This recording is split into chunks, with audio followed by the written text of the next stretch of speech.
I would tell you what Rilke said. Go ahead. That fame is the sum of the misunderstandings that gather about a name.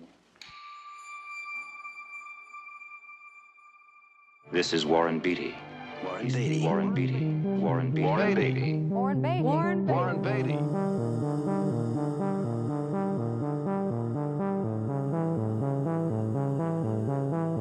C'est l'histoire d'un jeune homme qui a rêvé de se faire une place au soleil à Hollywood. C'est l'histoire d'un playboy, devenu jeune premier, devenu producteur à succès, devenu réalisateur oscarisé, devenu fantôme. Who are you? C'est l'histoire d'une star qui a passé plus de temps à se cacher qu'à se montrer. Who are you? C'est l'histoire d'un homme dont la réputation de séducteur a éclipsé le sérieux de son travail. C'est l'histoire d'un des derniers ponts entre le vieil Hollywood et le nouvel Hollywood. C'est l'histoire d'un intellectuel né dans le corps d'une star de cinéma. Et c'est l'histoire d'un ambitieux qui, jamais rassasié de pouvoir, s'est aussi mis à rêver de politique.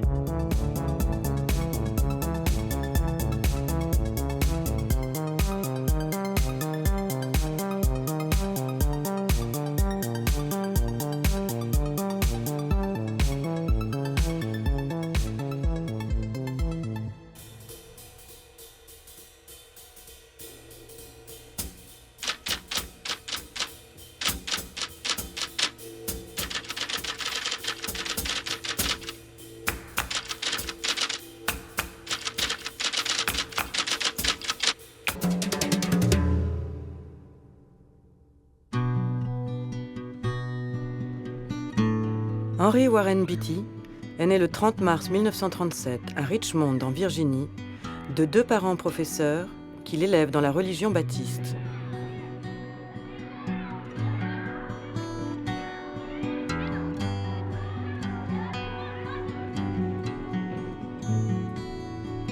Son père est autoritaire et alcoolique. Sa mère est plus proche de lui. Elle a rêvé d'être comédienne et lui apprend l'art dramatique ainsi qu'à sa sœur aînée, une certaine Shirley MacLaine, qui dès 1955, à 21 ans, est déjà au générique d'un film d'Alfred Hitchcock. Now I'd like to introduce to you one of Hollywood's brightest new stars, Miss Shirley MacLaine.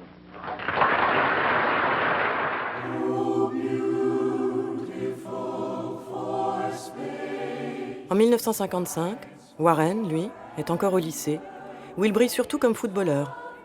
Un peu rond, un peu flou. Il est réservé mais pas misanthrope. Il a même été délégué de classe.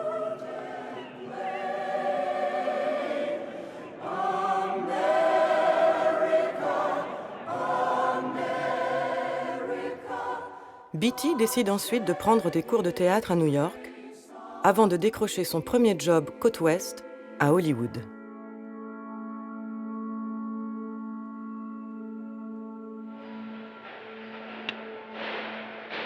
Yeah, my first job was in television.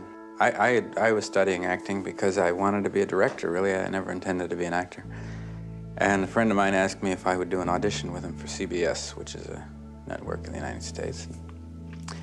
And I got a job out of it. To my dismay, almost, because I began to work then and didn't really want to.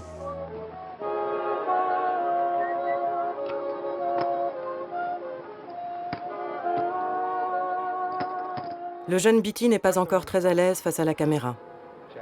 Il a du mal à lever le nez pour bien prendre la lumière. Il peine à desserrer les dents pour articuler. Et les mouvements de son corps sont empêchés, maladroits. Mais il a un physique, un charisme, la si rare star quality qui s'impose à la caméra. Did you ever get into Portersville very much? If you wanted to see a really beautiful girl, you could go into the National Bank. She was that blonde secretary behind the desk in the escrow department. There's an expression on her face. It's a look in her eyes. Like just being alive is something so red hot and special it should be in all the headlines. Les femmes commencent à tomber pour ce grand brin athlétique. Et Beatty commence à profiter de ce pouvoir de séduction.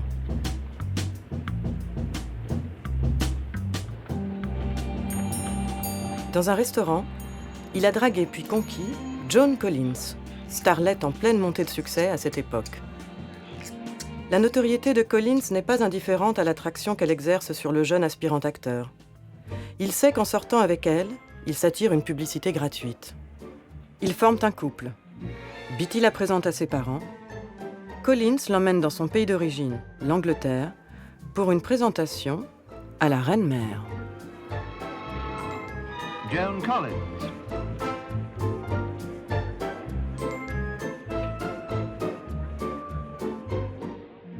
C'est donc dans le rôle de prince consort, de playboy d'opérette, que Warren Beatty atteint un premier niveau de notoriété. Pas pour ses talents d'acteur.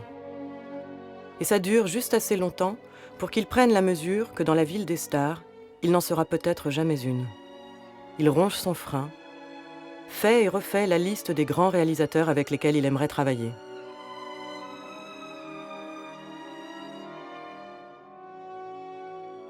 C'est de New York que viendra le passeport pour les premiers rôles au cinéma. William Inge, un auteur de théâtre qui avait eu un coup de foudre pour Beatty, l'appelle pour lui proposer un premier rôle dans sa pièce, A Loss of Roses, en lui faisant miroiter dans la foulée le rôle principal d'un film qu'il écrit pour Elia Kazan. Beatty sent l'opportunité et prend le risque de racheter son contrat de mauvaise série télé pour se libérer. I worked in television a few times and then did a play. I did several plays, but one play in particular which led then to Splendor in the Grass, which was my first film. Beatty est donc de retour à Hollywood, mais cette fois par la grande porte, pour tourner ce qui restera comme un des grands classiques du cinéma américain, La fièvre dans le sang d'Elia Kazan.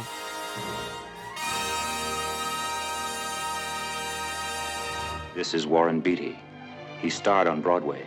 This is his first movie role. You won't forget him. I really want to. Should be a big help What? to me, Dad. I spent my whole life trying to create a place of importance for you in this world, and then you come home and tell me you don't want to go to college, you want to marry someone Dad. who's black. It's what I want that counts. Pour son premier rôle au cinéma, Beatty joue dans un film qui traite de l'hypocrisie de l'Amérique puritaine au sujet de la sexualité, thème qui sera récurrent dans sa filmographie.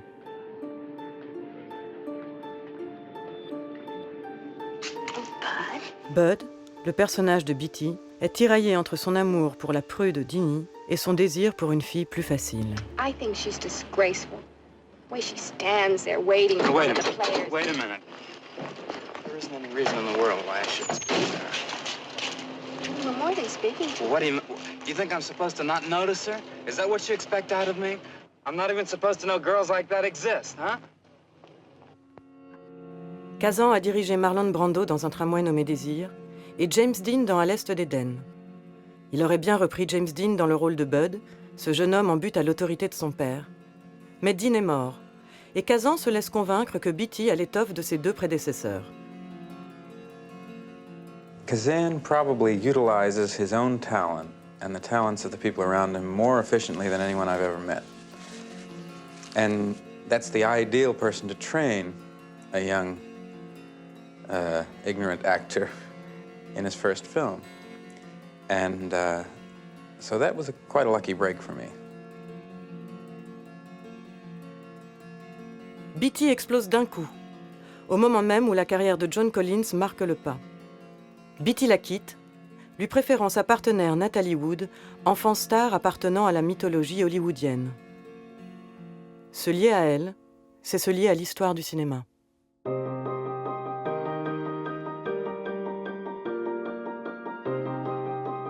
And Natalie Wood arrives with Warren Beatty.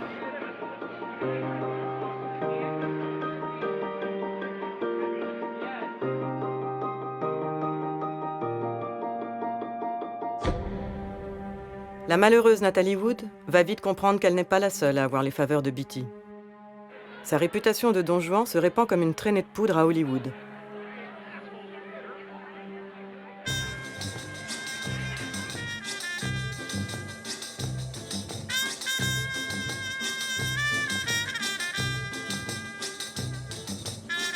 I never know what I'm going to do next. I just follow the breeze.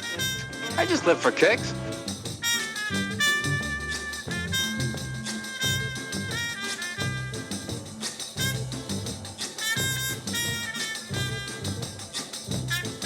Don't you understand? Times have changed. Sex never changed.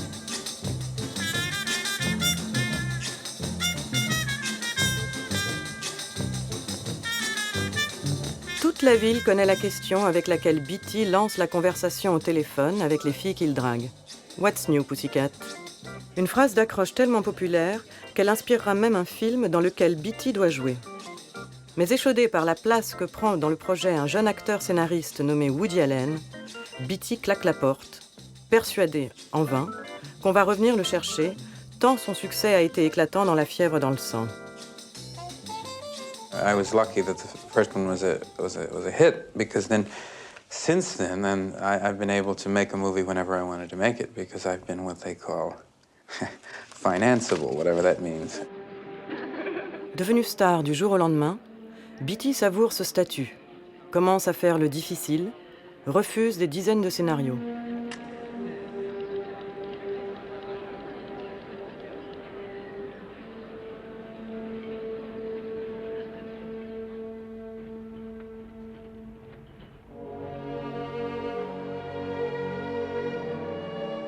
Sauf qu'à force de ne pas travailler, son étoile faiblit. Une curieuse période commence. Il reste plus d'1 an sans tourner. Et finit par faire son premier comeback à 28 ans, en ayant l'exigence de choisir des films d'auteurs comme Mickey One d'Arthur Penn ou Lilith de Robert Rossen. Mais ce sont des échecs, et il enchaîne avec des comédies plus grand public, ridicules. Well, listen, folks. Promise or Anything is the sassiest, funniest comedy we've seen in a long time, and we see them all.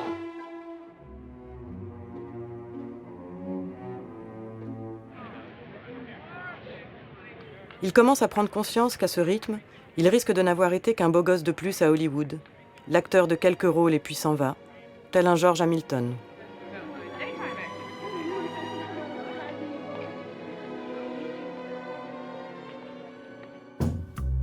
C'est grâce à la Française Leslie Caron, sa nouvelle fiancée, qu'il va rebondir. Elle l'emmène faire un tour d'Europe, d'abord à Londres, où il est présenté à la reine Elisabeth II cette fois. Leslie Caron and Warren Beatty. Le loup est entré dans la bergerie. Parmi les jeunes actrices du moment qui sont là, Beatty pourrait jeter son dévolu sur Raquel Welch, Ursula Andress ou Catherine Deneuve. Mais c'est Julie Christie, auréolée par son récent Oscar pour le film Darling, qui lui tape dans l'œil ce soir-là.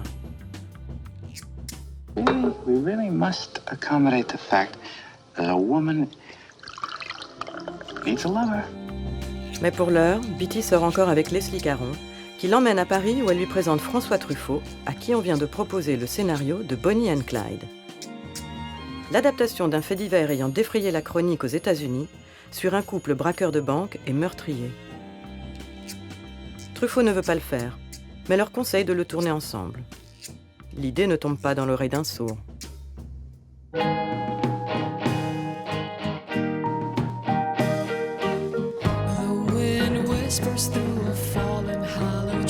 De retour d'Europe, Beatty découvre que le décorum d'Hollywood lui-même est en train de changer.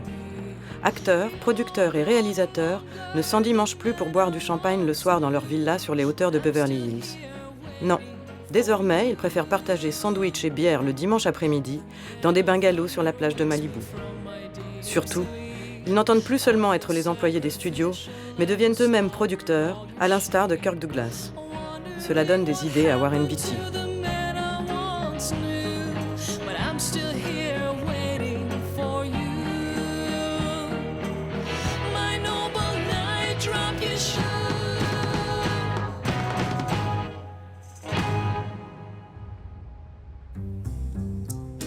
C'est alors que Beatty s'installe à l'année dans une suite du Beverly Wilshire Hotel, rebaptisée La Tanière.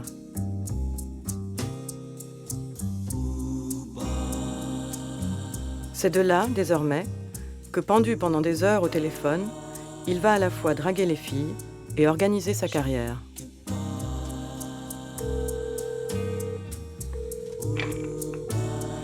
Hello. Why? I felt good. What are you? Good. No.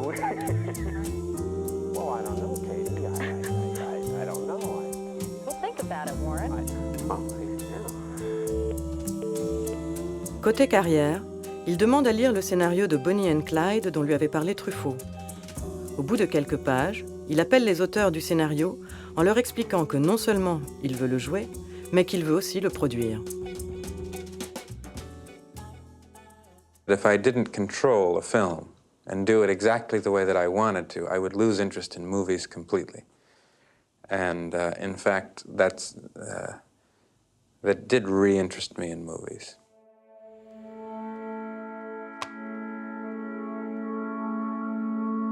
It's important as a movie actor every once in a while to do a film yourself.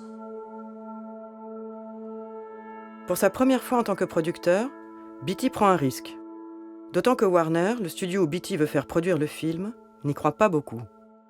Beatty accepte une minuscule avance de $200 000 en échange d'un très bon pourcentage de 40% sur les bénéfices éventuels du film.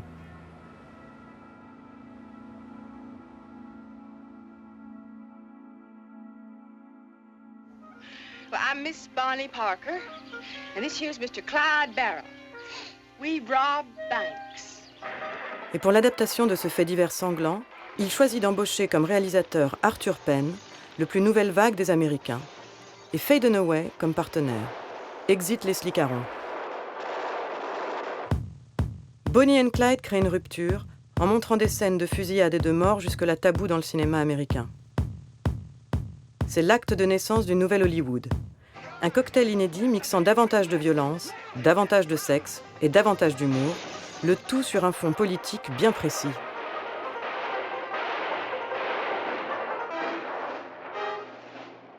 We had reached a period during the Depression of the 30s where the socioeconomic conditions in the country simply couldn't support the way we were living, and so this pair of psychotics began to exploit a certain rebelliousness among the people to become folk heroes of that period, running around robbing banks and killing people. Ah, take his picture. Now, you know, we are just about the friendliest folks you would ever want to meet. Hey, Buck. Yeah. Get the Kodak. Hot doggies! Hold it, hold it! Bonnie and Clyde sera un triomphe. Mais pas tout de suite. Warner sort d'abord le film en juillet 67 dans un petit circuit, sans vraiment soulever les foules. Beatty se bat alors pour obtenir une ressortie en septembre, d'autant plus qu'entre-temps, la presse a repéré qu'il se passait avec ce film quelque chose de nouveau dans le cinéma. Jamais aucun studio n'avait accepté de ressortir un film qui n'avait pas bien démarré. Pourtant, Beatty obtient victoire. Non seulement le film ressort, mais c'est grâce à cette seconde sortie qu'il devient un succès historique.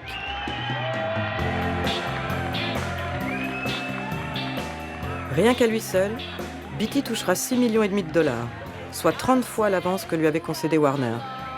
Faye Dunaway et Gene Hackman voient leur carrière décoller. Et le succès de Bonnie and Clyde lance la tendance. Les filles à la mode se mettent à porter des bérets, jusqu'à Paris, où Serge Gainsbourg écrit un tube en hommage au film.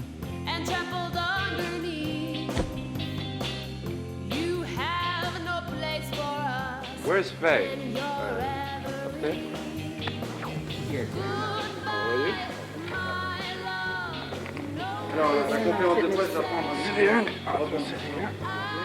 This is Faye's first time in Paris. I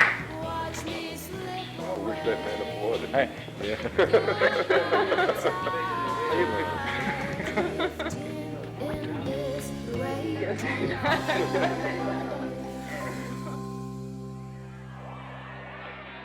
Le message politique de Bonnie and Clyde, vous devriez donner de l'argent aux pauvres avant qu'ils ne vous tuent, correspond au positionnement politique à gauche de Beatty lui-même. En moins radical, évidemment. Comme beaucoup d'Américains de sa génération, Beatty se prononce pour les droits des Noirs et contre la guerre au Vietnam. Pour la première fois, en 1968, il va s'engager en politique, soutenant la campagne présidentielle de Robert Kennedy.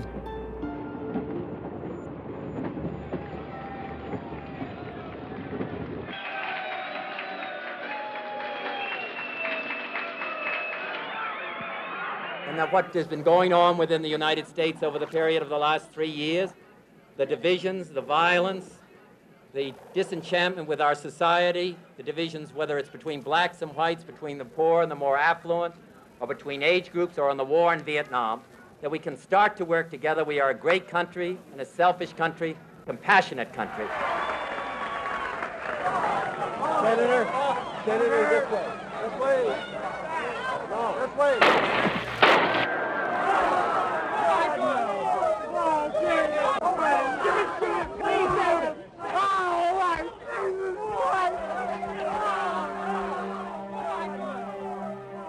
Après l'assassinat de Robert Kennedy, Warren Beatty, lui qu'on vient d'accuser de populariser la violence avec Bonnie and Clyde, monte au créneau et ose prononcer un discours contre le port d'armes aux États-Unis, devant un public pas vraiment acquis à sa cause. If you're for it, then I urge you, in the name of John Kennedy and Robert Kennedy and Martin Luther King and Medgar Evers and the 198 people who were killed in this country last week by guns, to write a letter or a postcard or a telegram to your senator at the Senate Office Building in Washington or your congressman at the House Office Building. It's going to be a very tough fight. I urge you not to underestimate the importance of your one letter, the contribution that you can make. Thank you, and excuse me for pointing my finger.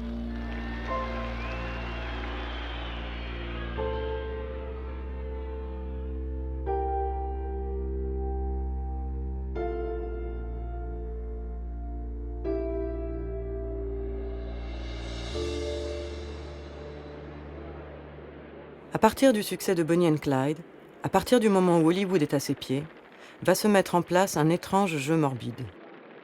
À 30 ans à peine, Beatty a déjà atteint le firmament, presque l'au-delà, et désormais, tel un mort, il va observer les vivants réagir à ses disparitions, et régulièrement, il va mettre en scène ses résurrections, ses comebacks. Pour alimenter ce petit jeu retors, il faut refuser des films et des films. Beatty va s'y employer consciencieusement. Tous les jours, on lui livre des piles de scénarios et de bouquins. Il lit, s'emballe, hésite, fait traîner, finit par abandonner. À tel point qu'un acteur comme Robert Redford devra sa carrière au rôle refusé par Beatty. Sauf qu'au-delà de Bonnie and Clyde, le nouvel Hollywood, Dennis Hopper avec Easy Rider, Robert Altman avec MASH, Al Ashby avec Harold et Maude, est vraiment en train de prendre le pouvoir. Réalisateur affranchi des studios, films plus violents, plus sexués, plus débridés. Beatty pressent le risque de se retrouver déphasé par rapport à un courant débraillé, voire hippie, qu'il a paradoxalement contribué à lancer avec Bonnie and Clyde.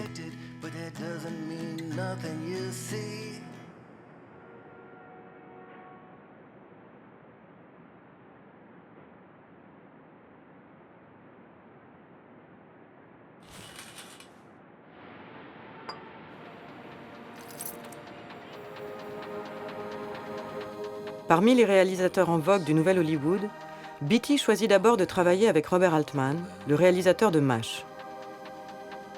Beatty ne produit pas John McCabe, mais il s'implique pour la première fois à ce point dans l'écriture du scénario et découvre qu'il adore ça. You didn't say your name was McCabe when you come in here. I didn't say it now, you did.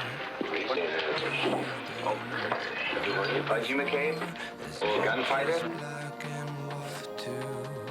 Dans le rôle de Mrs. Miller, il fait embaucher sa nouvelle petite amie officielle, Julie Christie, qui passe de plus en plus de nuits dans la tanière.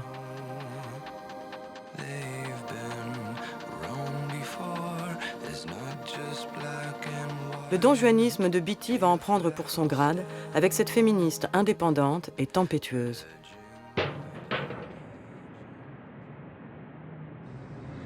John McCabe ne réédite pas le succès de Bonnie and Clyde. Mais Beatty ne s'en soucie pas vraiment. Il est déjà ailleurs.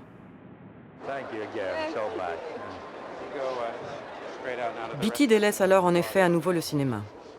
Sollicité par le Parti démocrate pour soutenir la campagne présidentielle de George McGovern, il va s'engager pour de bon, allant jusqu'à mettre sa carrière entre parenthèses.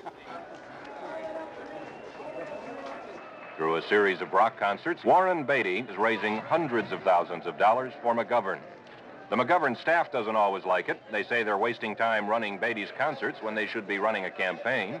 But McGovern likes it because it is clean money, no obligation. The stars like it too. Au départ, son rôle consiste à organiser une série de concerts et de battre le rappel de tous ses amis hollywoodiens pour lever des fonds.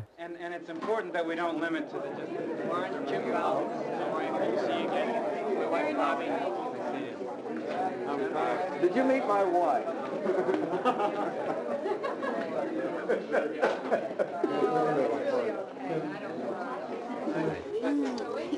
I hear we got a marvelous crowd out there. Fantastic, unbelievable. Hello, hello, hello.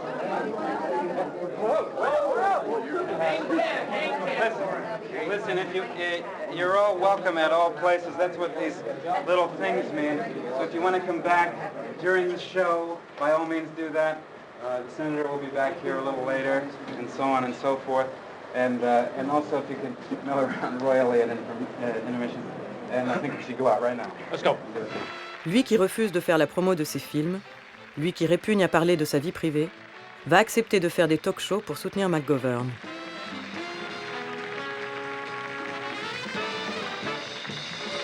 You've been hearing much live applause lately, haven't you? Yeah, on the campaign circuit. You don't get out for live appearances until the election year. No. Nor do you do television.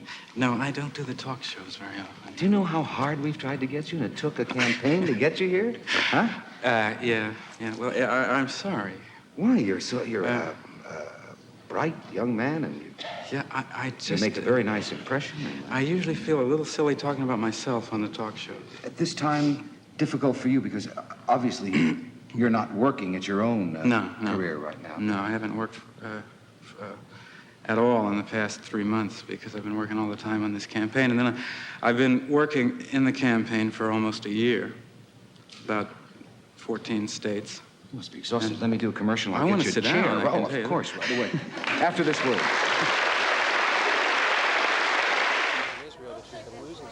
Au fil des semaines de la campagne présidentielle, Beatty s'implique de plus en plus pour finir par devenir l'éminence grise de George McGovern, allant jusqu'à relire ses discours à la dernière minute.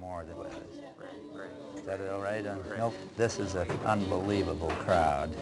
According to the polls, I didn't have many more supporters than this nationwide only a few months ago. You get a big laugh from this. Yeah, okay.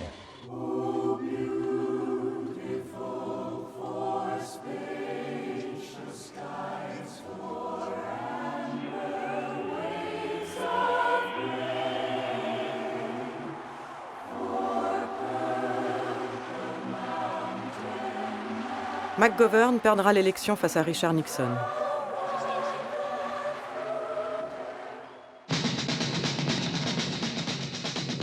Mais entre les assassinats de présidents et le Watergate, le climat de l'époque est devenu tellement paranoïaque que quand Beatty revient enfin au cinéma, c'est encore de complot politique qu'il s'agit. Whoever's behind this is in the business of recruiting assassins. There is no evidence of a conspiracy. It was a film relating to the possibility of conspiracies and assassinations in politics in the United States. It's a subject that's going to be reopened. It's a very important subject. And it's part of the entire reopening process that's taking place in the United States now on the entire fabric of the last 25 years of our life as a nation.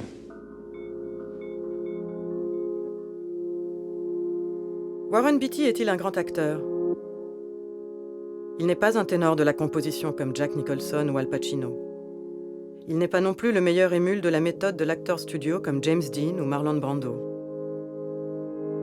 Au fond, Beatty n'est jamais meilleur que quand il joue des personnages proches de lui, des types inhibés, souffrant de contradictions entre attirance pour la lumière et jouissance de l'ombre.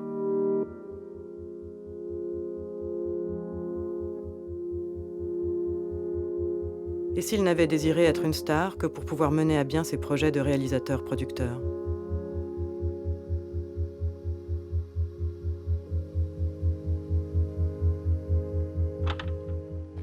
Et justement, il est temps à nouveau pour Beatty d'initier un gros projet. Depuis 7 ans, il tourne autour de son deuxième film comme producteur, Shampoo, l'histoire d'un coiffeur qui culbute ses clientes. Il enferme ses co-scénaristes dans la tanière, où il passe des jours et des nuits sur le script. No one ever controls any film completely. But if you produce a film, as I do, and you're the person who the buck stops with, well, let's say you have more control over it than anyone else. Le contrôle total sur Shampoo, Beatty l'aura en effet. Mais pour l'heure, il délègue encore officiellement la réalisation à un autre. Al Ashby, l'un des réalisateurs marquants du Nouvel Hollywood.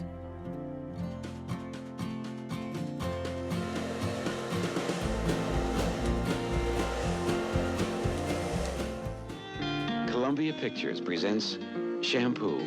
It's the story of a Beverly Hills hairdresser named George. George! George is great. Yeah, George is great. And all the beautiful people he does. Listen, you're great. I thought you were great. Baby, you're great. What about me? You're great.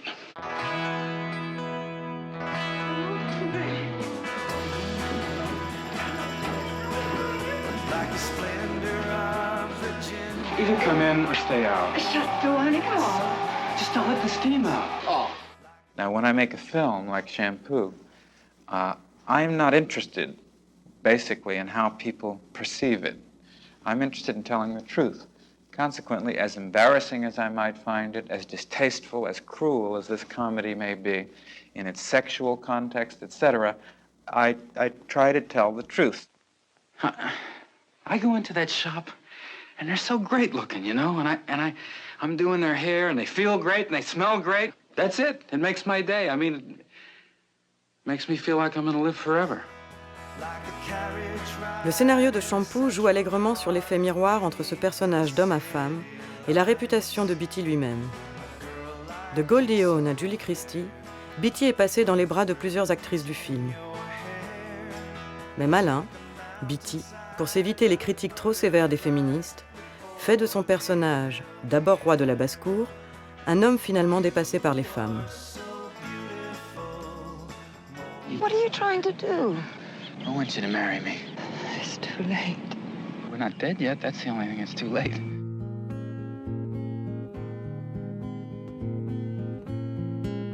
La question qui demeure est quel est le degré de sincérité et de confession de Beatty quand il dépeint un personnage à ce point victime de ses pulsions sexuelles.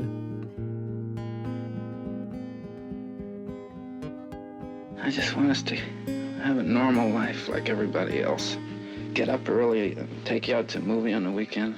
I'm trying, baby. I just can't get out of my own way.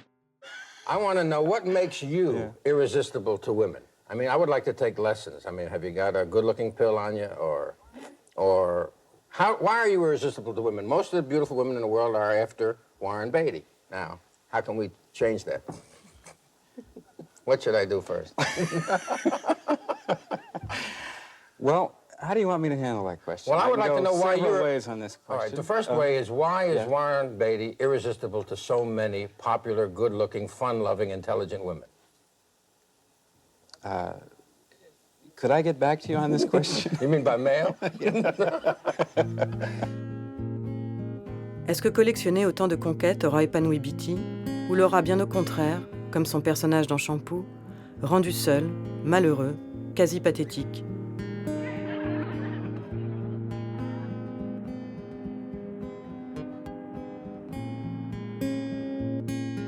Beatty va retrouver de la légèreté avec son nouveau grand projet, Le ciel peut attendre, un divertissement sans prétention.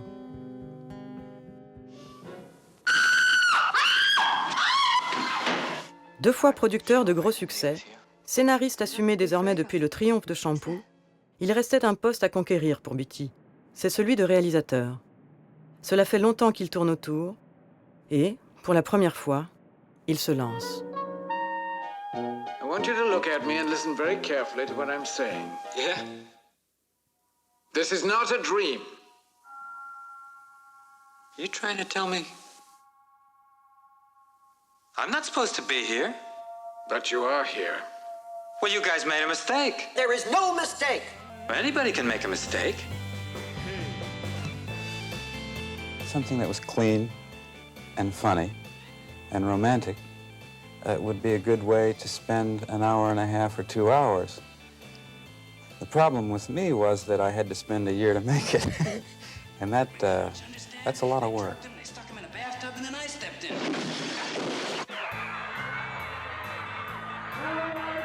Mais tout ce travail finit par payer.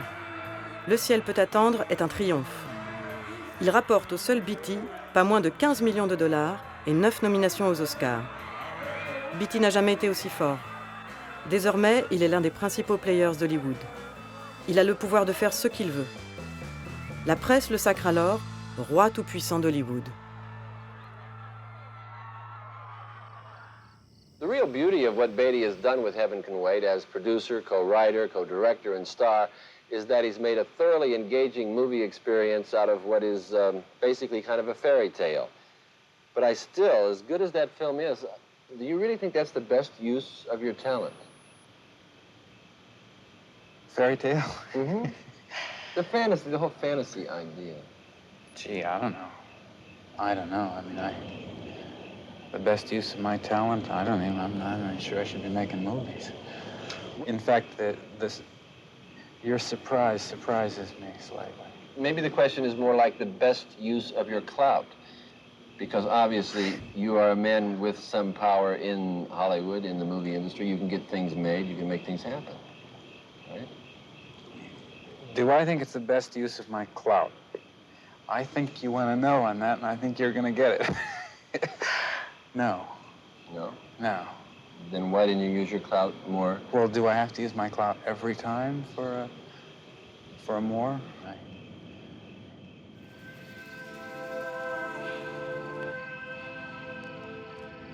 Maybe the question is the best use of your clout. The best use of my talent. Pendant 4 ans, Beatty va refuser toutes les propositions qu'il reçoit en tant qu'acteur pour se consacrer à un grand projet, pas forcément évident pour l'Amérique ultralibérale qui vient d'élire Ronald Reagan.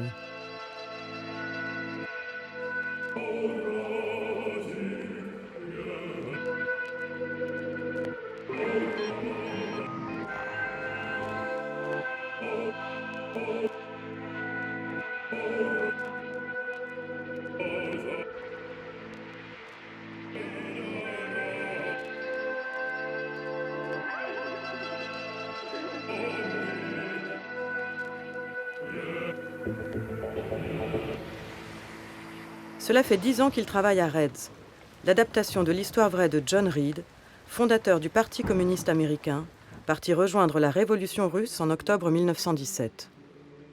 Beatty sait qu'avec le niveau de pouvoir qu'il vient d'atteindre avec l'enchaînement de 3 productions à succès, il a une fenêtre unique pour convaincre Paramount de le suivre sur ce projet.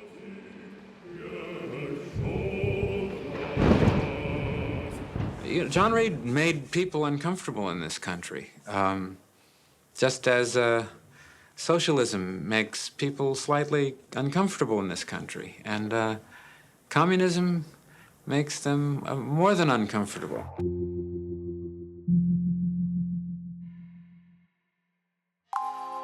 Cumulant les casquettes de producteur, scénariste, réalisateur et acteur, Beatty se montre perfectionniste jusqu'à l'obsession, réveillant ses collaborateurs en pleine nuit pour vérifier la véracité historique d'un costume.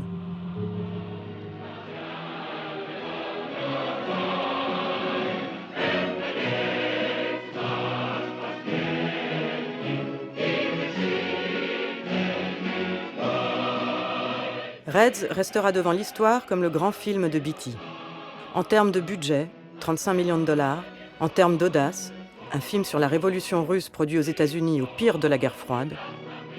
Et en termes d'ambition cinématographique, un film à la fois épique, intimiste dans les scènes d'amour avec Diane Keaton, sa nouvelle fiancée, et même documentaire, Beatty ayant filmé face caméra les survivants de la révolution d'octobre.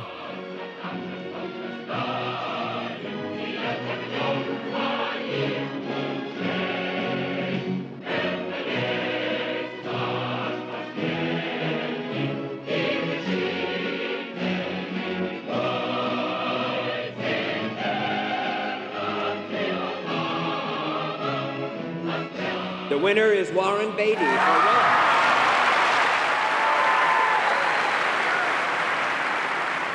Beatty décroche l'Oscar du meilleur réalisateur pour Reds, un film de 3h30 sur un communiste américain, produit par les studios sous le gouvernement Reagan.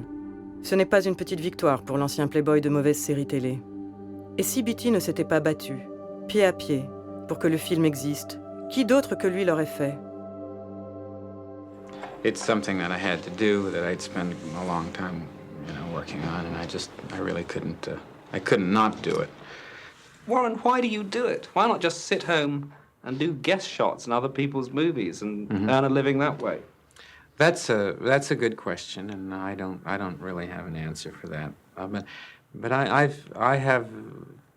don't know the answer to that question. I don't know that I can really consider myself an actor. Actors act, they go out and act. They act in the theater, they act in movies, they keep acting. I don't seem to keep acting.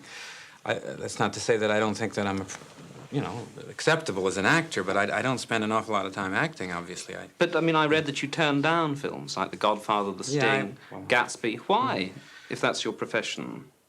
I don't know, I just didn't want to... didn't feel like doing it, so I don't think I enjoy acting a lot, no. So a continuity of acting isn't the appeal? No, I don't know whether I have the right to call myself an actor the way that so many people do.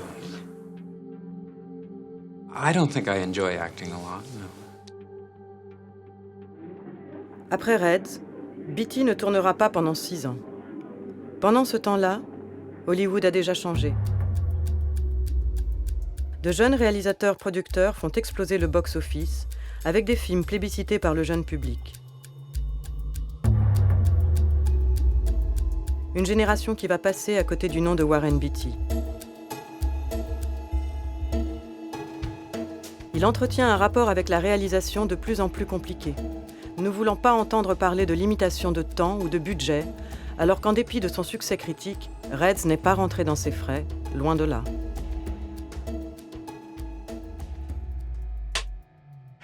What would it take to get you guys to make more movies? Good question. Warren? I think I can answer this coherently and succinctly and immediately.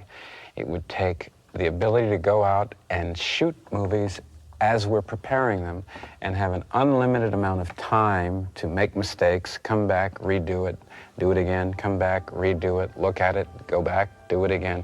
And you can't do that anymore. Why not? In other words, if you could write movies the way you write books, if you could shoot movies the way you write books, I think we'd keep making movies, but you can't do that now. Avec son ami Dustin Hoffman, Beatty, qui vient d'avoir 50 ans, forme alors un duo comique dans Ishtar, qu'il produit, et dans lequel joue sa compagne d'alors, Isabelle Adjani.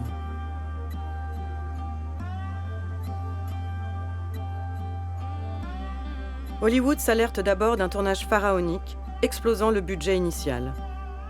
Et au box-office, le film est une catastrophe industrielle historique.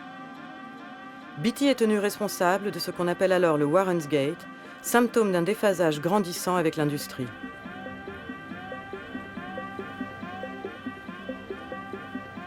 Il répondra à ce reproche grâce à Dick Tracy, adaptation d'un comic book, genre qui commence à prospérer alors à Hollywood, qu'il produit et réalise pour les studios Disney.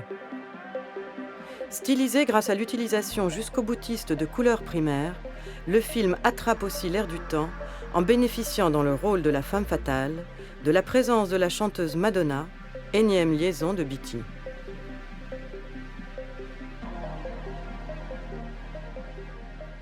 It's dangerous having love affairs in the office. Now, you seem to make a practice of putting your current lover as a starring lady in the movie. Is that dangerous?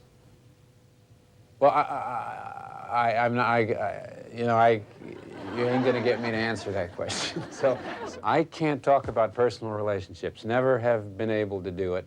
And if you ever see me quoted talking about a personal relationship, whether it's with a woman or a man, you'll know it's made up. The fact that you are as well known as anyone in Hollywood is based not just on the few films you've made, but on this obsession with your love life.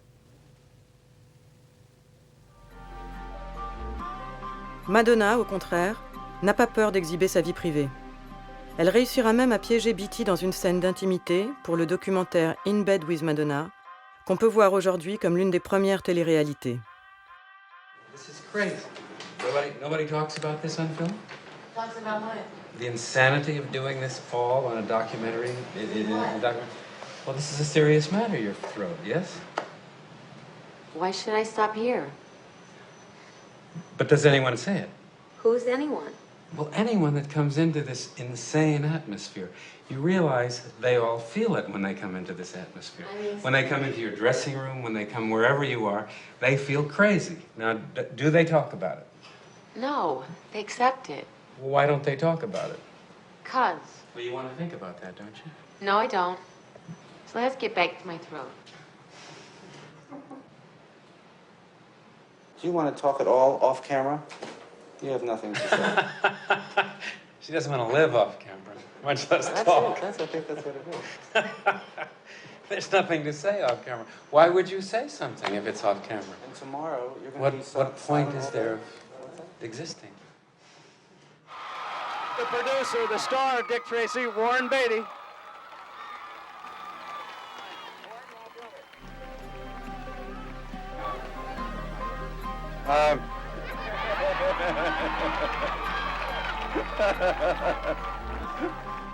Warren Beatty. Désormais, Beatty doit se soumettre à une promotion qu'il avait toujours refusé de faire jusqu'à présent. Une promotion versant dans une démagogie qui n'est vraiment pas sa tasse de thé.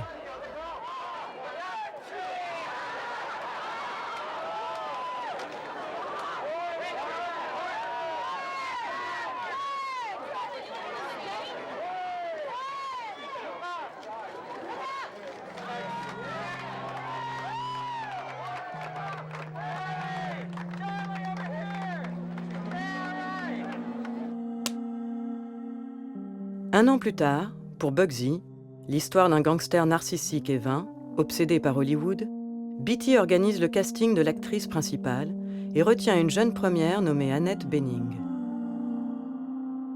I saw her in some movies and I thought, wow, that woman is the best young actress that I've seen around, and she's beautiful and she's funny and she's got all of this, she's got everything, and I had never met her before this movie. Ce casting d'actrice est aussi un casting d'épouse, puisqu'à la stupéfaction des tabloïds, il met un terme à 55 ans de célibat en l'épousant.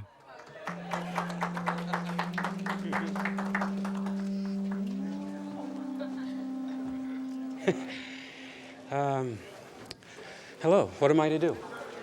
What do we... The name of the baby is Kathleen Benning Beatty.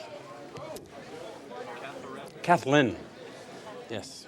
Did you expect more going in? That's after all those nominations? David. It's Kathlyn. How is she? She's great. Yeah. Do you think your life will change now since your father? It's already changed. I don't leave the house. I'm completely fascinated with our child, and I'm equally fascinated with Miss Benning. So there's not a lot of reason to go out of the house.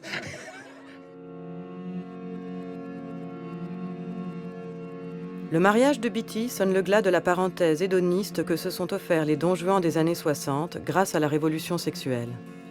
Non seulement il a épousé Annette Bening, mais elle devient la mère de leurs 4 enfants. Il réussit encore un coup d'éclat comme réalisateur avec Bulworth, une satire politique dans laquelle il dénonce l'incurie des responsables de gauche. D'autant plus audacieux que Beatty ne va pas tarder à orchestrer son retour en politique avec un horizon bien précis, l'élection présidentielle de 2000.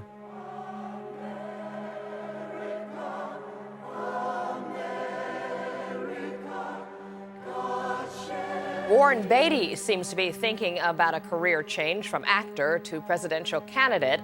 Beatty has never been a national politician, but he has played one in the movies. Long a supporter of Democratic Party candidates, Beatty hinted he's not too excited by the current contenders. There certainly should be someone better, he said. NBC News was unable to get any comment from Beatty himself, but he certainly has all the political pundits talking these days. Mr. Beatty, are you going to announce your candidacy? That's a good question. Warren represents us. He can say anything he wants. Isn't it wonderful to have someone? At the moment, it's Warren. Honored guests, members of the press, my fellow Americans. The State of the Union is sound. Thank you very much. I just had to get it off my chest. What we're in danger of experiencing is a slow-motion coup d'etat of big money's interests over the public's interest. Songe-t-il réellement à se présenter? Certes, le précédent de Ronald Reagan a rendu crédible qu'un acteur hollywoodien emménage à la Maison-Blanche. Mais plus l'échéance se rapproche, plus Beatty, comme à son habitude, se montre fuyant, fait attendre le parti. Seulement, on ne peut pas reporter un projet de candidature à la présidentielle comme un projet de film. Même si l'histoire était trop belle pour les médias, si ce n'est pour les électeurs, il finira par renoncer purement et simplement. I've always preferred not to run for public office, and I still prefer not to run for public office. Don't go there. I have a day job. Un travail de jour? Est-ce vraiment bien sûr? Après un dernier accident industriel, potin mondain en 2001, Beatty reste 15 ans sans tourner, ni réaliser, ni produire. Il continue à refuser des films, dont Kill Bill, d'un de ses fans, Quentin Tarantino. Et puis, alors qu'Hollywood pense qu'il a mis un point final à sa carrière, un projet vieux des années 70 se concrétise enfin. L'adaptation de la fin de vie de Howard Hughes, champion d'aviation et producteur milliardaire, multipliant les conquêtes féminines et qui finit sa vie seul, fou et reclus. Pourquoi Hughes? Beatty confiera à un ami: ça a quelque chose à voir avec le fait d'avoir accumulé trop de pouvoir et d'en être la victime. Dans ce que l'on peut considérer comme le film testament de Beatty, il a choisi de filmer, comme un miroir, un homme qui a obsédé Hollywood et qu'Hollywood a obsédé. I would tell you what Rilke said. Go ahead. That fame is the sum of the misunderstandings that gather about a name.